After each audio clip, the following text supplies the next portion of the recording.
டைமில் ஃபில்லிங்காக சாப்பிட்ற மாதிரி ஒரு சூப்பரான ரெசிபி தான் இந்த எக் பன். இது வந்து கிட்டத்தட்ட எக் பப்ஸ் மாதிரியே நான் ரெடி பண்ணியிருந்தேன். ஸோ பன் வச்சு பண்ணியிருந்தேன். ஸோ இந்த ரெசிபி பண்ணுறதுக்கு வந்து எனக்கு என்னோட தம்பி தான் வந்து ஹெல்ப் பண்ணான். பட் ஹெல்ப் பண்ணுறேங்கிற பேரில் வந்து எல்லாமே நான் ரெடி பண்ணிவிட்டு கடைசியில் வந்து சும்மா லைட்டாக ஒரு டச்சப் மட்டும் பண்ணி கொடுத்துட்டு எங்கள் அம்மாட்ட போய் நான் தான் இன்றைக்கி ரெடி பண்ணேன் அப்படின்னு சொல்லிட்டு பேர் வாங்கிக்கிட்டான். உங்களோட வீட்டிலேயே இப்படி தான் நடக்குமான்னு சொல்லிட்டு மறக்காமல் கமெண்ட் பண்ணுங்கள்.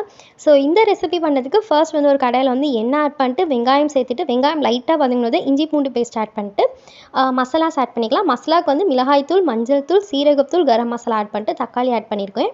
ஸோ இதை நல்லா மிக்ஸ் பண்ணிட்டு தேவையான அளவு சால்ட் ஆட் பண்ணிட்டு புதினா கொத்தமல்லி ஆட் பண்ணிட்டு இதை நல்லா மிக்ஸ் பண்ணிட்டீங்க அப்படின்னா ஸ்டஃபிங் வந்து ரெடி. லாஸ்ட்டாக வந்து பாயில்டு எக்ஸ் மட்டும் கட் பண்ணி சேர்த்துக்கலாம்.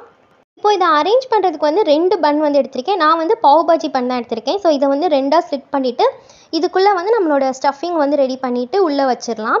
ஸோ இது உங்களுக்கு எந்த அளவுக்கு ஸ்டஃபிங் வேணுமோ அந்த அளவுக்கு உள்ளே வச்சு நீங்கள் ஃபில் பண்ணிக்கோங்க. ஃபில் பண்ணிட்டு ஒரு ஹாஃப் எக் வந்து நான் இந்த மாதிரி ஆட் பண்ணிவிட்டு இதை க்ளோஸ் பண்ணிடுறேன். ஸோ அவ்வளோதான், சூப்பரான எக் பன் வந்து ரெடி. இதை வந்து லைட்டாக தோசை டவாவில் வந்து பட்டர் ஆட் பண்ணிட்டு 2 பக்கமும் ஃப்ரை பண்ணி எடுத்துட்டிங்க அப்படின்னா சூப்பரான பன் ரெடி.